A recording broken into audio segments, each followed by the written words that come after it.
I think asking for help is something that I struggle with, and I think it's common in college, and especially here at NKU. A lot of kids are go to class, go home, don't connect with your professors. And the more you do connect with people, the more you learn, like, there are people here that want to help you.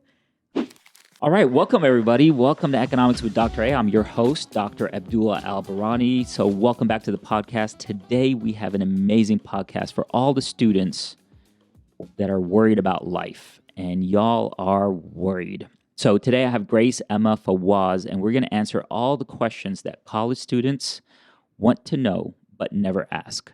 I remember being a 20-year-old. There's a lot of questions. So we probably won't be able to do justice and ask all the questions today, but that is what we're talking about today. So to get started, I think it'd be great if we just quickly go around, because I think everybody knows Fawaz and Grace, but we have a new addition today, and we'll get to her last. Fawaz, just remind us, what's your name and what do you do? My name is Fawaz Abdelaziz, if you don't know me, and I'm a research assistant at the Yale College of Business and also an economics major. Grace. My name is Grace McCon. I'm also a research assistant for Dr. A. Sadly, I have only about 4 more weeks left before I graduate. I'm a senior, so things are wrapping up very fast. I'm in economics and marketing, and then in the summer, I'll be starting a job at Fifth Third Bank, so that is exciting. Grace, it's been great working with you. And I will say this, we will have a conversation with Grace and she'll reflect on her experience as a Hale Fellow, but I really would not be able to do my job had it not been for Fawaz and Grace this past year. So I'm excited to hear your questions and the things that you think we should tackle and help college students understand. All right, so for the new addition today, Emma, tell us, who are you and what do you do? My name is Emma Rademacher. I am technically a junior here at NKU, but I'm pretty new to the Hale College of Business. I'm finishing up my first year as a general business student. I was pre-med for 2 years and totally turned things around. Just now getting kind of involved with Dr. A and a lot of the economics department, and I'm really excited to see where that goes. It's been fun working with Emma because she's doing, I perceive, all the right things that you should do when you switch your major. But we'll talk about this a little bit more because she has the secret to success. And I don't know if she knows it, but she's definitely doing all the right things. So, I turned 43 this year. I remember my college years vividly. But with each passing year, it feels like I become further and further away from the student problem. And I need your help today. I need you to tell me, what are the things that students are facing, the challenges that are impacting your life? So Grace, what is your biggest challenge these days? So I think my biggest challenge is just a pressure to have everything figured out so quickly. And I was really stressed out about that last semester because my friends Becca and James were graduating in the winter and I saw them applying for jobs and I was like, oh my gosh, that's me soon. So I started rapidly applying and interviewing, just feeling this weight that I had to get a full-time job right out of college, had to have everything figured out. And I feel like it is really hard with social media because you see every day so many like 21 to 22-year-olds that are kind of making it big online and they're trying to give you shortcuts like, oh, if you do this, you'll be a millionaire in 5 years. And so it's really difficult not to play that comparison game when a lot of us are still living at home with our parents and we're seeing all these successful young adults. So it just kind of makes you feel behind before you've even finished school. So that's just something I kind of struggle with, is comparison and not knowing if I'm on the right timeline, I guess. This is such a timely conversation. This morning, or was it yesterday, I shared an Instagram story, and it's a cartoon. And on the Instagram story cartoon is a pencil and a crayon. Yeah. And the crayon says, as a caption, I'm not sharp enough because the pencil is so sharp. And then the pencil says, I'm not colorful enough. So we're all navigating this life trying to compare ourselves to other people, and nobody's really stopping and saying, what is the value that I add to society? What is my, to use economic language, what is my comparative advantage? And but we play this comparison game, and that's such a heavy weight on everybody, and something that we probably should talk a little bit more about. By the way, if you don't follow me on Instagram, make sure to check it out at Econ with Dr. A, where I share some of these content, because it's a lot of pressure. It's a lot of pressure, and I'm glad that you're noticing that, you need to alleviate some of that pressure moving forward. And we'll talk about some tips that I have on how to do that, because even myself, I fall victim to the comparison game from time to time. Fawaz, what's your biggest challenge? My biggest challenge right now as an international student is like the pressure, as you guys said, the pressure of getting a job after like graduation. Because we know like for international students to get a job, you have to get OPT, which is like an authorization for you to work outside campus. Yeah. And also you have to be there for like a year or something like that. So it's more of like getting a job and just figuring out life after I graduate. That was my biggest challenge. Fawaz, I've been there as an international student, so I know the pressures, and it's really hard for non-international students to understand how much pressure you're experiencing. And there's a paper about this actually, and it looks at international students and their probability of going to grad school, just because finding a job is so hard that the majority of them do go into grad school. Also, they might be just more inclined to go to grad school in general, but that's a viable path. That's the path that I took. I did a master's right after my undergraduate because I needed to compete in a labor market, and I knew I had to stand out, and more education helps you stand out. Yeah. Thank you, Fawaz. Emma, what's your biggest challenge? I think asking for help is something that I struggle with, and I think it's common in college, and especially here at NKU. A lot of kids go to class, go home, don't connect with your professors. And the more you do connect with people, the more you learn, like, there are people here that want to help you. You've helped me a ton. I just came to you for a marketing opportunity, and you've totally transformed just coming to class every day. Mm-hmm. But that initial step of like breaking down and just saying, I need help, I don't know what I'm doing, it takes a lot of vulnerability. And I think people see it as weakness.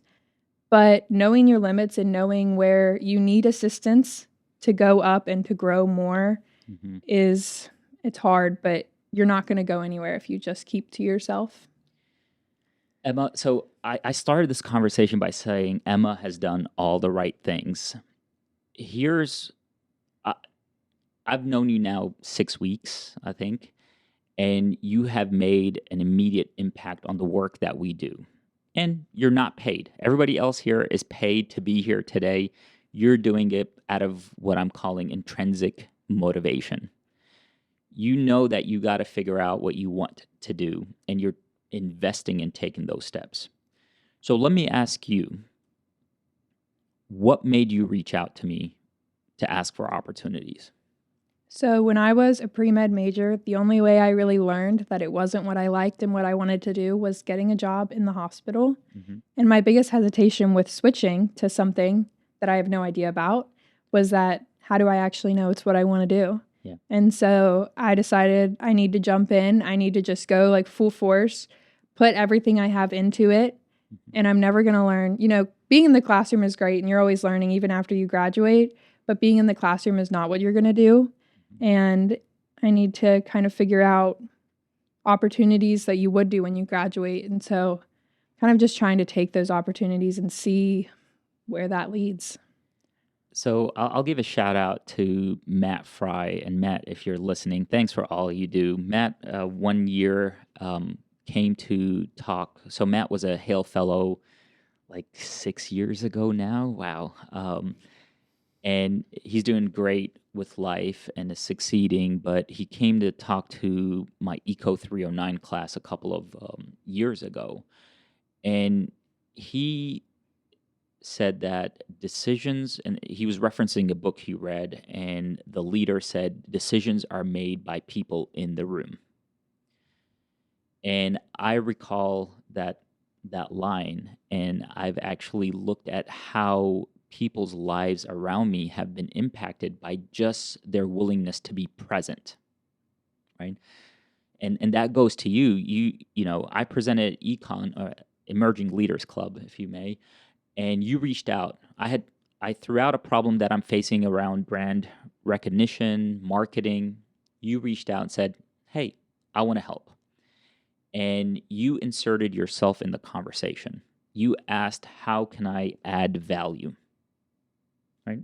Just that simple question. How can I create value? And in doing so, you spent more time around Grace, Fawaz, and myself. And new opportunities present themselves to you every single day because of that.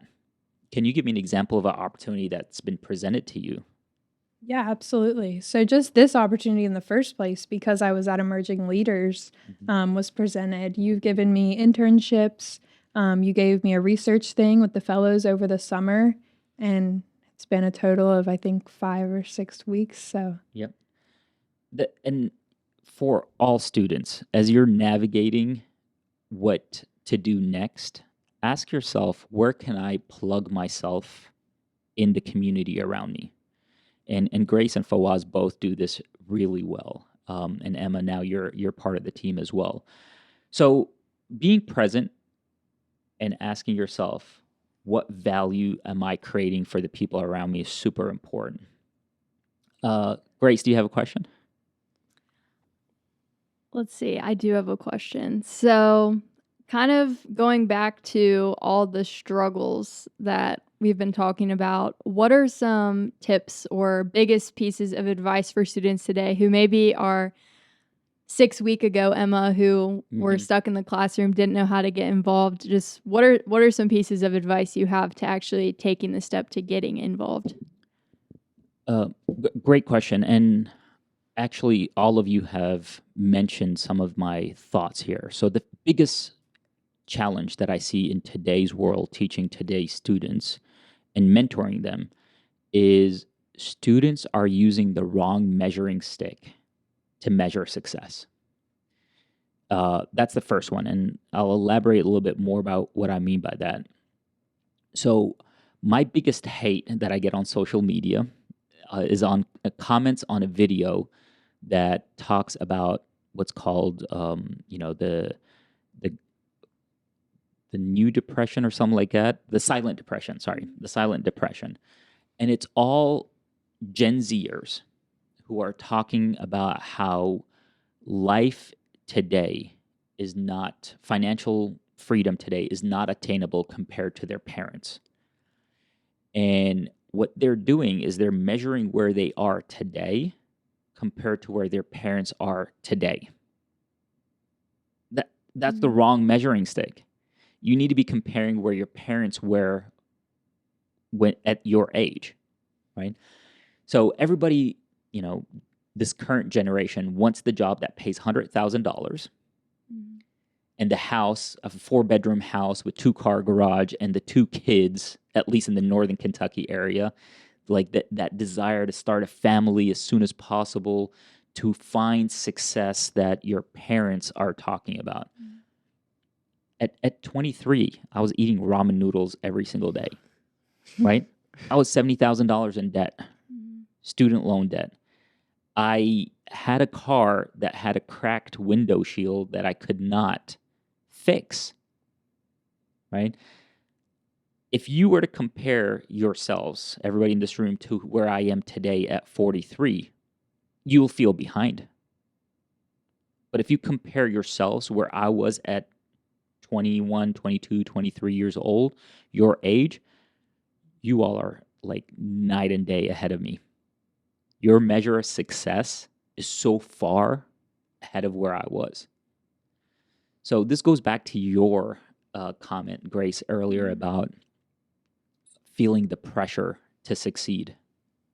Well, how do you define success? right? Ask anybody that you're following on social media or your friends, like, I got to succeed. What does success look like? And that's where we need to start, right? And then, growth or financial independence compounds, right? The eighth wonder of the world, compound interest. It takes gradual increases in the beginning, but then it grows so much faster. Just be patient. So make sure you're using the right measuring stick. That's the first thing. The second thing, because we're putting so much pressure on ourselves to succeed, there's so much fear of making a mistake. Like, it's overwhelming. It's crippling, right?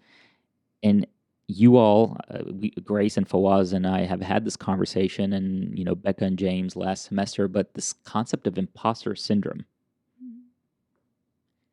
everybody's feeling like they might fail at any second. Do you agree, first of all, with that you all are under a lot of pressure to not make mistakes?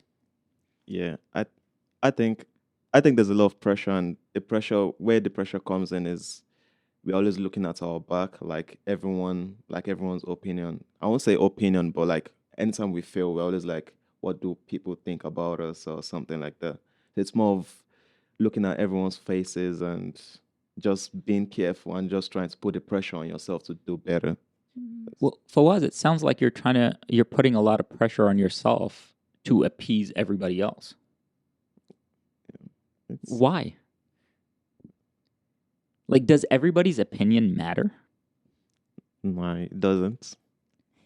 It doesn't. Grace, you're laughing. No, I'm so guilty of that. I'm the biggest people pleaser on the planet. I want to make everybody happy. And I think another reason that we feel imposter syndrome as young people, I feel like you've talked about this before, is like when you're where you are in your career, like you're 43, you have evidence of your successes. So when you make a mistake, it's not that big a deal because everyone knows how good of a worker you are. You make a mistake, oh well. But if we were to make a mistake, we don't really have much of a track record up to this point of we are good, we are worthy of like being in the room. So one mistake can feel like it kind of damages your professional. Yeah.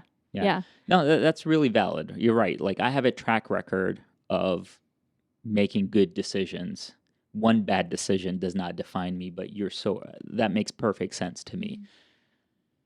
But Fawaz said that the definition or the decisions being evaluated by everybody matter to him. I didn't say matter to me. I'm just like everyone in general, like the average. What does that mean? No, it's so I like just talking from experience. Yes. It's like anytime we want to do something, like maybe in our house or something, like it's everyone. I would say everyone generally is like you're always thinking about what other people think about like the decisions you make. Maybe like any decision, just you're always thinking about like everyone's opinion about it. So it's sometimes it put a lot of pressure on a lot of people that it doesn't really matter. Emma, what do you think about this? I think I really relate to this. And the best way I can think of it is when you sit down, like for Thanksgiving dinner, and your family's like, how's college? What have you been up to? What do you have? And you almost feel like you need to like present to them. Yeah. But that evaluation is something that I think we feel every day. Yeah. When we sit down in the classroom and our professor knows what we're doing, how's it going? You want to have good stuff to report back. Yeah.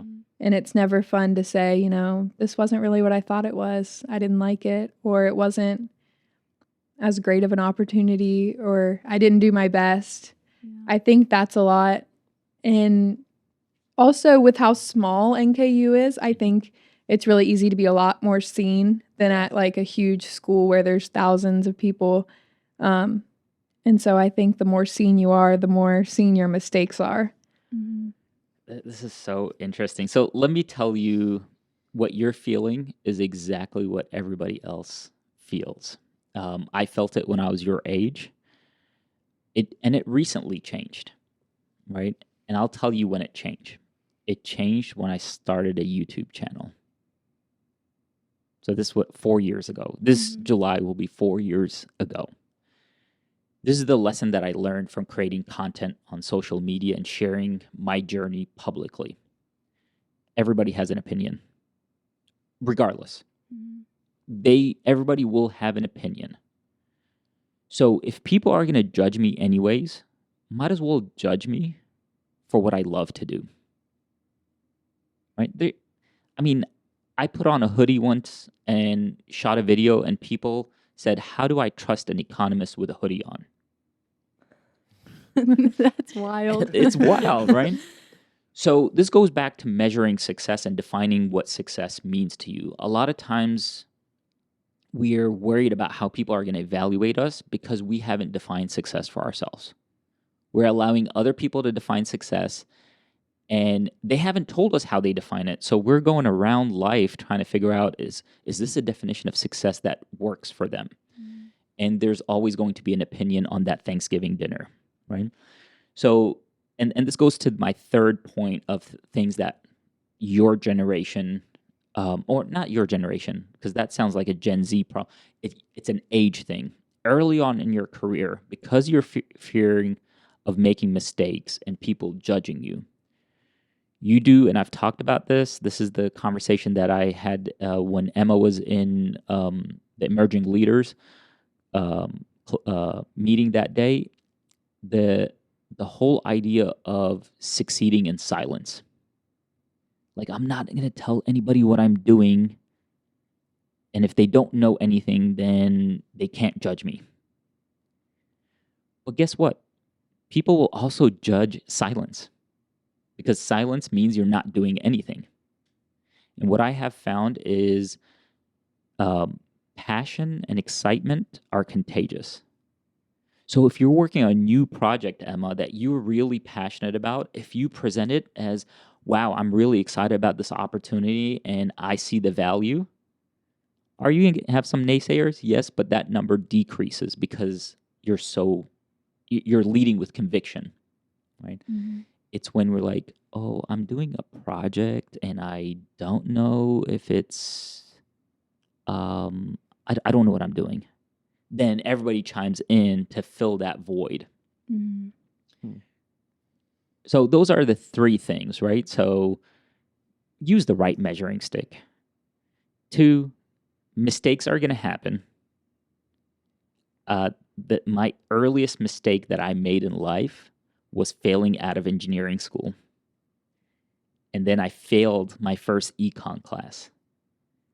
And today, those 2 things, I think, are what make me a great professor. Because, Emma, I could connect with you because I know how it is to change your major. I've been there and not know where you're going to go next, right?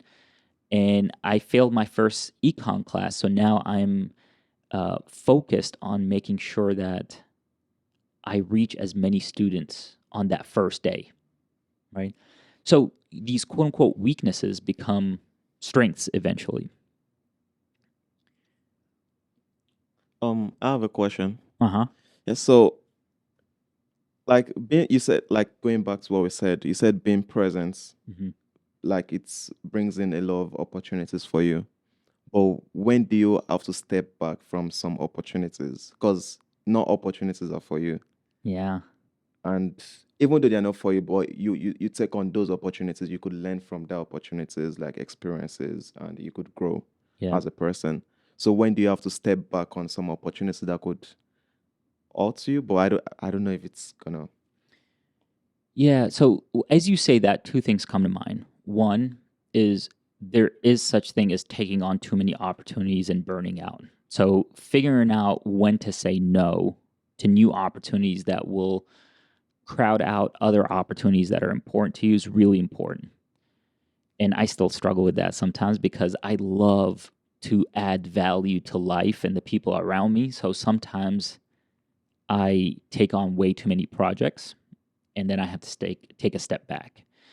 So that's a trial and error thing. I haven't figured out. If anybody has secrets on how to manage that, please share them with us. The second thing is the power of mentorship and safe spaces. So and this is what I love about our group, the Hale Fellows.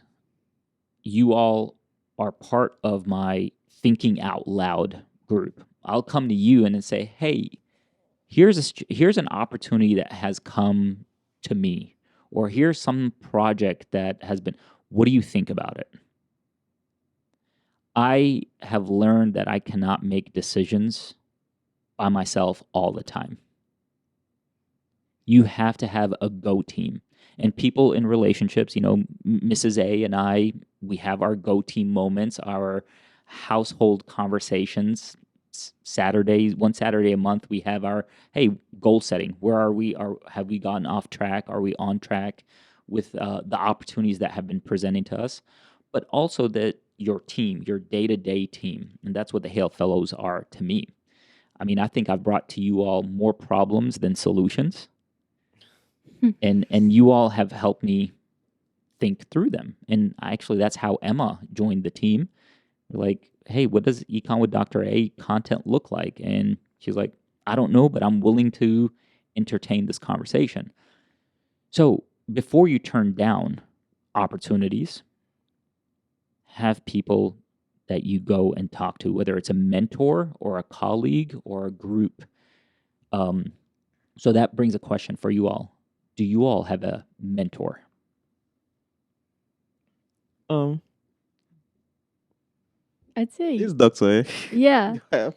I feel like Yeah. I have a lot of different mentors who mentor me on different areas of Yeah. life. I'd even say, like, my mom is a mentor in a way, which may sound cheesy, but it's true. Yeah. I consider her very successful, very driven, like businesswoman, kind of aspire to be like her.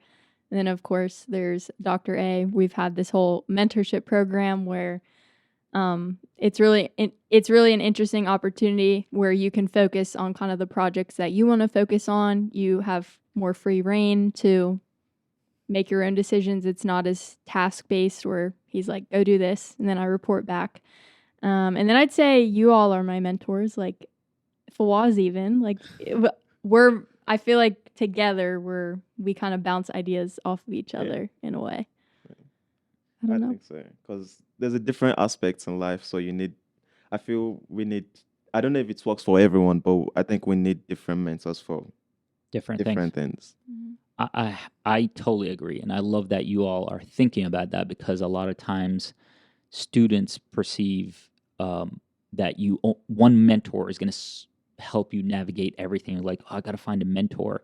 No, you have to find multiple mentors, and the degree of mentorship might vary, right? I have mentors that I reach out to once a year, just like, hey, here's an update. And then there's some mentors that I talk to daily for different aspects. So I highly encourage you to create your go team mentorship portfolio, if you want to speak finance terms. But you got to have your people. And Emma, as you spend more time with the fellows, you'll start to realize that they are mentors as well, and that cross mentorship at the mentorship on the same level is such a valuable thing that I think students underutilize. You don't look at your classmate as a possible mentor. Thoughts about that? I totally agree. I think honestly, you've become one of my mentors. Ryan Goss as well. I just will go to him and I'll be like, I have this problem. It has nothing to do with micro econ, but I just want to know what you have to say. And I know he'll tell me his thoughts, even if I won't like them. Yeah. And then as well, I work at a restaurant, but the owner, actually, it's his retirement job. He was really big in corporate. And so he's known me for a while, and he kind of knows how I'm feeling about things. And so I'll just bounce ideas off of him. And it's great to have the outside perspective of someone who's not involved in education. It's kind of a different perspective, and also someone who probably knows me a little deeper. And then I also have, one of my classmates, and I'll just go to her and I'll be like, is this stupid? Like, am I being dumb? Yeah. And she doesn't have that professional perspective, but she's very wise. And so I really sound respect off board, that. right? It's getting somebody else's thoughts. And this sounds contradictory to what we said earlier, that everybody has an opinion and don't worry about other people's thoughts. But I find that mentorship, you learn more by just saying your question out loud before somebody even answers. You're like, okay, now I know how to formulate and process my own feelings. But wait, who is a mentor? If My mentor? no, who is a mentor? Who could you call a mentor?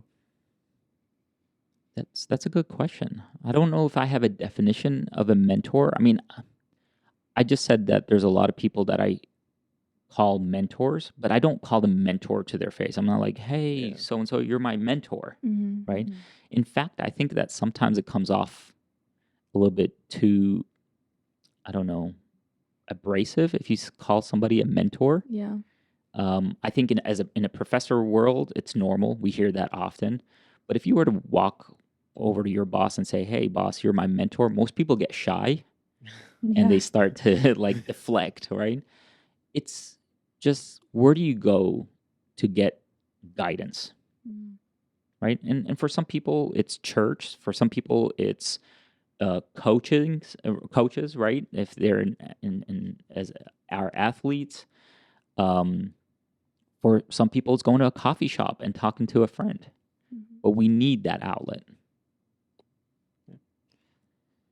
All right. So let's see. Emma, you recently switched majors. Yes. What thoughts, concerns about life do you have? Oh my, so many. Okay. I guess one thing is just a pretty cut and dry question. Is it going to look bad to employers that I didn't graduate in the typical 4 years? I've added on a year from switching, Mm-hmm. but in the long run, I think it's definitely better because have more possibilities of careers I can do and enjoy. Yeah.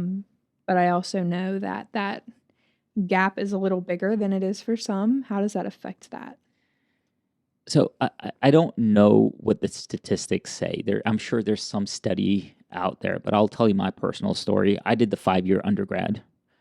No one's ever asked me about it. Okay. My philosophy here is people want to work with people that are happy.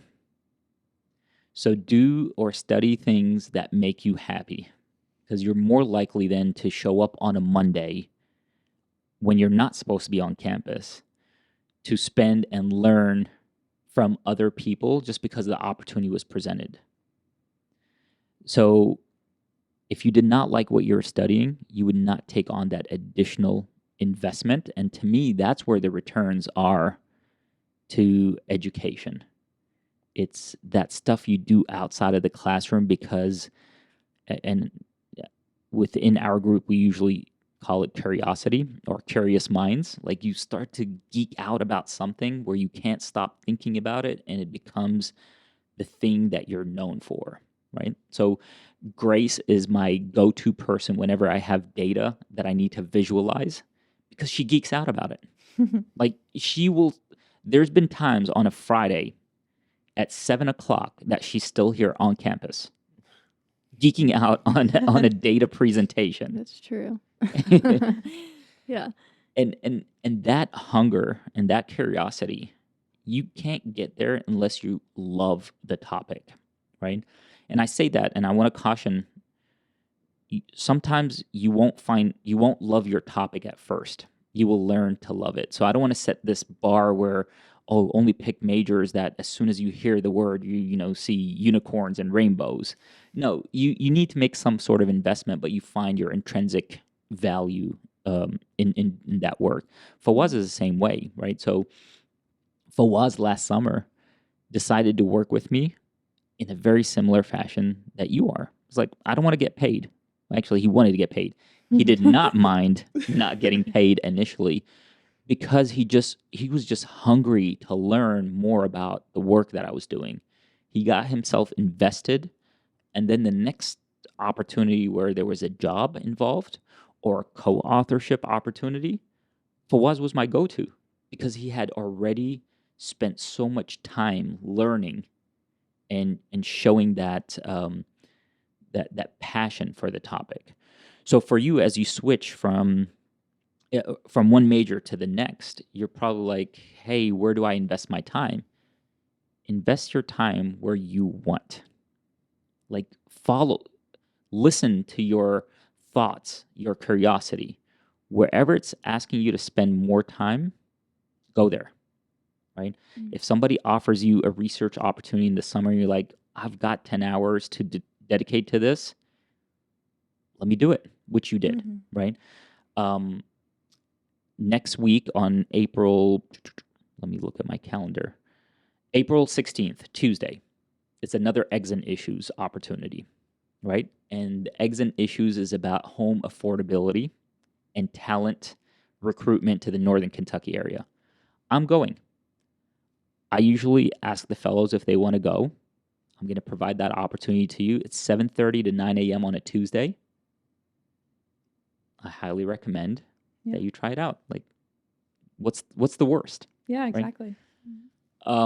And these opportunities then open up new doors, right? And then next thing you know, no one asks you about your 5 years, but they ask you about all the things that you learned.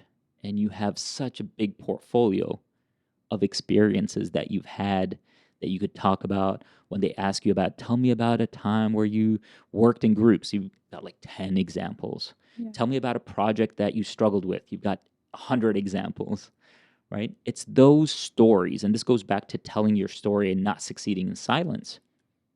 You got to learn how to tell your story, because each part of the story is a valuable part, but we usually marginalize it because we're like, everybody's doing this. No, Emma, not everybody. Not everybody. I think there were 60 people in that, or 40 people in that presentation in the room that you were in. You were the only one to reach out. Tell that story. Yeah. Grace, should we talk about financial literacy?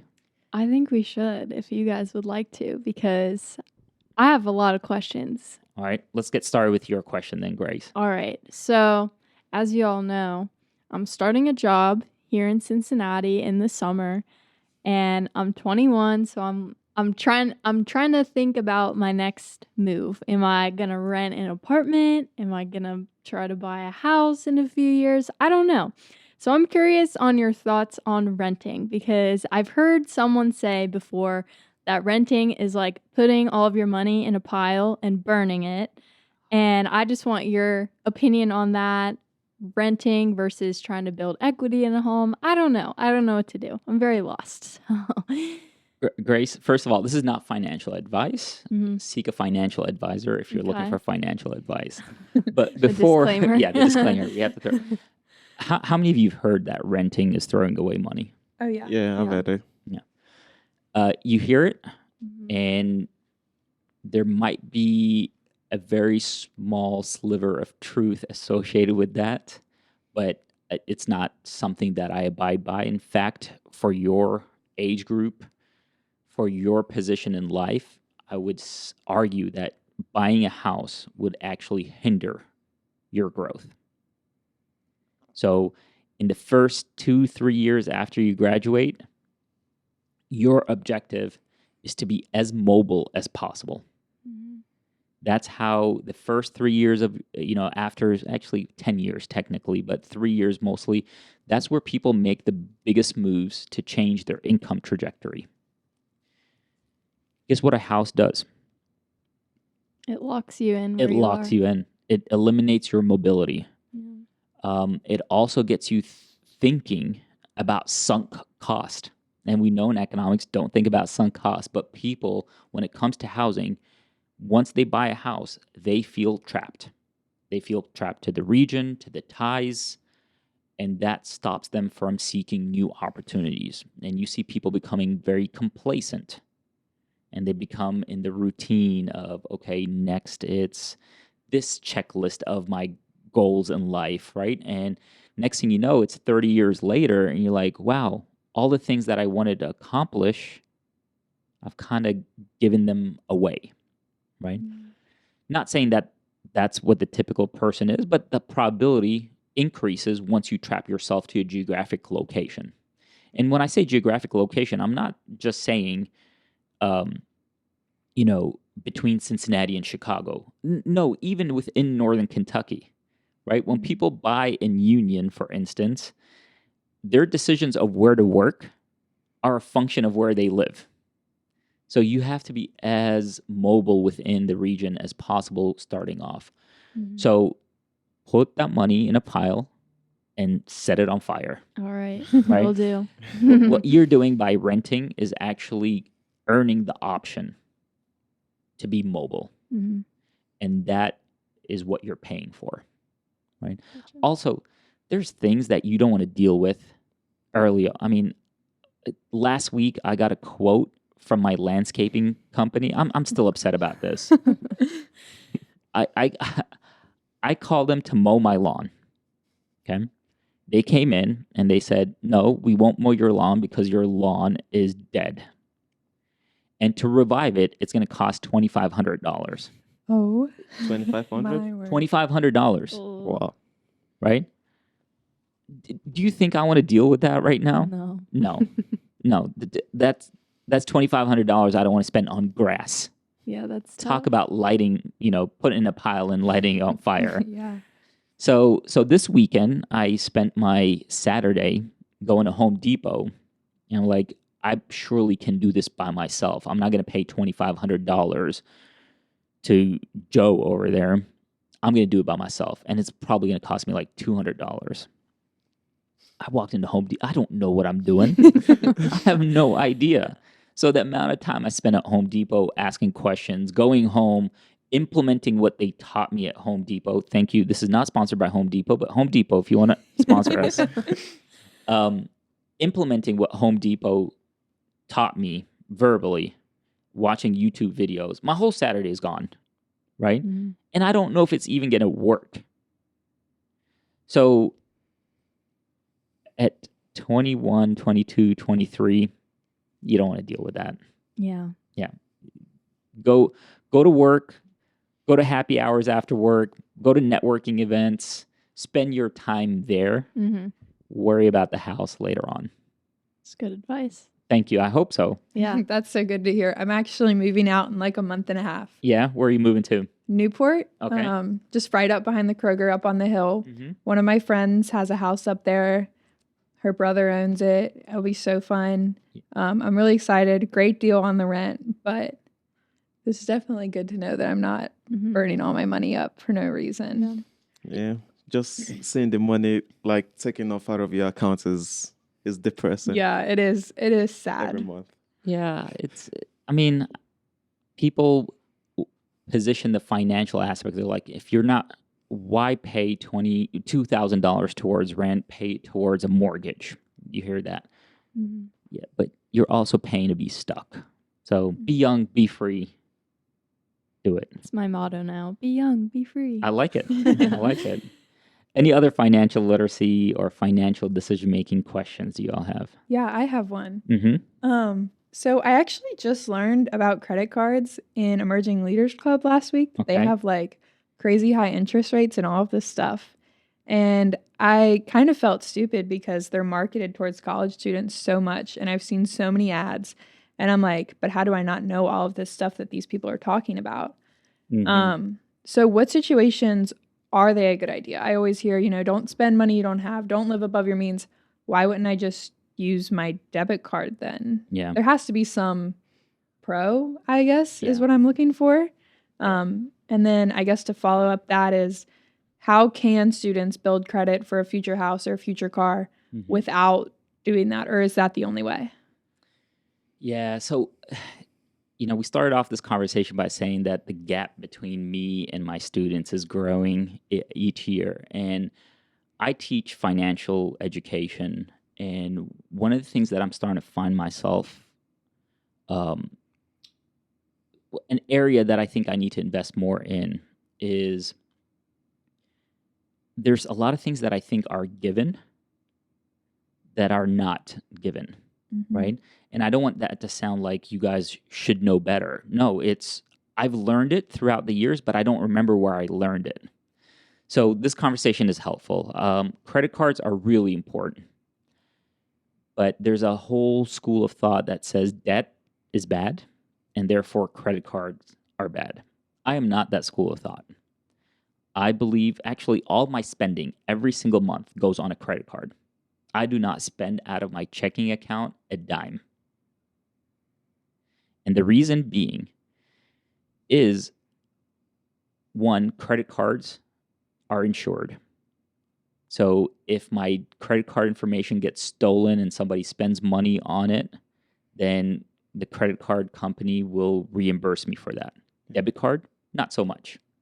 Really? You didn't know that? No. I Yeah, did not I'd- either. Yeah. There was a time I lost my credit card on the bus and someone spent like $400 or something. Yep. Yes, but I called the credit card people and they refunded me back. I didn't know Yeah. that. Oh, wow. And once the money's out of your account, it's gone with a debit card.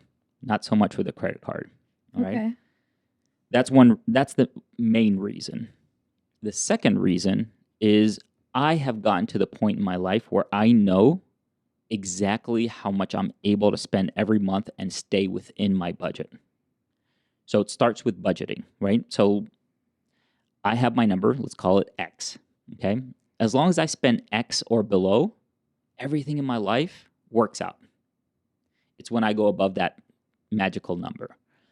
So as long as I'm going to spend X amount of dollars per month, it should go on my credit card. And at the end of the credit cycle, I'll pay it off all in one chunk because I have it in my budget, right? So if that's the case, then I'm also receiving points towards my credit spending. So I'll tell you a secret. I have not paid for a vacation in like 4 years. I've been on vacations, but my hotel and my flight are always paid through the points that I accumulate throughout the year From the credit cards. from the credit card. Okay, I guess I don't Oh. get how that Yeah. really works either, because I remember my internship, it's like consumer research, and we did it. I was like reading responses and trying to write a report on these people that were talking about credit cards and like getting points and travel points. Like how exactly does that work? Because I remember being very confused at Yeah. the time. So it depends on the credit card. This is why you need to shop for the right credit card, Mm. right? And actually, there's a former NKU alum, Jared West, and I think he's still doing this, but he has a website that helps you and a service that helps you pick the credit card that works best for you and your lifestyle. If you buy a lot of groceries, there might be some other credit card that you pick versus if you pay a lot for gas, right? For me, I probably could qualify for a better credit card than what I have right now as far as perks, but I've had this one for about 8 years. So I'm like, let me keep it for the credit history, and that helps my credit score, which is another perk that we did not mention, which often is the main perk that people talk about. Get a credit card so you can build credit history. So I'll reach out to Jared and see if he could come on the show and talk about picking the right credit card. But for me, for every dollar I spend, I get a point, right? And if I spend it in different situations, like restaurants, I get 2 points for every dollar that I spend. So let's say that magic number, the X that I was talking about, is $2,000 a month. That's 2,000 points a month that I'm accumulating, right? And as long as I pay my credit card off at the end of the month, I'm not paying the interest. So even if my credit card has 60% interest, I'm not paying it. Okay. Oh. Cool. See, I didn't Wow. understand that either when they were talking about it. They were like, yeah, they have 27% interest. I'm like, then why would you do that? Like, why just not do that? But I didn't realize that if you pay it off at the end of the month, you don't get that interest. You pay that interest on the balance. Okay. So if you maintain a balance, this is where credit cards get out of hand and people lose, manage their debt incorrectly. For me, I'm paying it off. So I never really incur any fees. I get all the benefits without the fees. Now the credit card company's hoping that I slip up, and then they could start to charge me, and then I'm in a financial trap if I'm not careful about it. But yeah, so yeah, we went to Boston for Christmas, flight, hotel, 5-star hotel, all paid through the points, and we went for 7 days. That's amazing. Wow. all the points that I accrued throughout the year. Wow. That's awesome. So there are perks to credit cards, but you need to know how to manage credit cards. People that tell you to avoid credit cards are scared that you will make a mistake. And I've been there. When I was in undergrad, that's back in the days before they made it illegal to sell credit cards to undergraduate students at the SU, for instance. I was at the University of Louisville, and you'll often hear this, and you could Google it. Like, the most expensive shirt you could get is the shirt from the credit card company that gave it to you for free for filling out an application. I did that. The problem that I had is I understood interest. I just didn't know the interest on cash withdrawals was higher than the interest Oh, than when you use it at a retailer, right? And there's a whole way of paying off. You pay off the least expensive interest first, and then the most expensive last. There's a whole game to it, and you need to know it. But if you don't carry over a balance, you're never going to pay that interest. Yeah, this could be a whole discussion on, but the main reason that you need a credit card starting off is because in the United States, you need a credit score to do a lot of things, and it's not just purchasing a home. There's also credit card or evaluating your credit for jobs now, or evaluating your credit for insurance. So you need a high credit score, and way to do that is to manage a credit card wisely. So get one. I got one. My first one that I used correctly was I had gotten my first job, and I got a credit card that was $500 at Best Buy. I couldn't use it anywhere other than Best Buy. And now I'm going to date myself, because what I did is every month I would go and buy one CD. And then I'd pay off that CD. And that's how I learned how to manage. And then I went to, okay, my credit card is only for gas. And then, it's kind of like working out. You got to build that muscle before you start to leverage it on big purchases. I just learned, actually, I felt so stupid for not knowing this, but I have credit because I'm an authorized user on one of my dad's. And so I didn't even know that was possible, but I was applying for an apartment like 4 months ago. Yep. And they're like, you need a credit score. And I was like, I don't have one. And they're like, well, we ran your background. You have a great credit score. And I was like, absolutely perfect, but how? Yeah. And this is a good example of how, different intergenerational financial setups can put people on very different trajectories. So authorized users is one of those ways where you can build credit for your children while still managing the debt before they learn how to manage it on their own. So kudos to Dad, and kudos to you for having a good credit score. Keep it that way. Thank you. All right. So for our audience that is this far into this conversation, I just want to say I really, really, really appreciate you all for sticking through. We have a lot of other things that we wanted to talk about. Grace, we're going to have to schedule another conversation. I think we are. Yeah. All right. If you stuck through and you're enjoying this, please leave us a comment or share with us what you enjoyed in this conversation. Reach out via social media on Instagram and X. I'm under the name of @Econ with Dr. A. We want to hear from you. You are our listeners, and we value you, and we want to know what are the things that you liked about this conversation and what you want to hear more about. So, Emma, how was your first podcast with us? It was great. I feel like it's really just an extension of the conversations that we all have on a daily basis, and they should be shared because more college students need to experience that community. All right. So make sure to share this with your friends. Tell them to subscribe. See you all next week.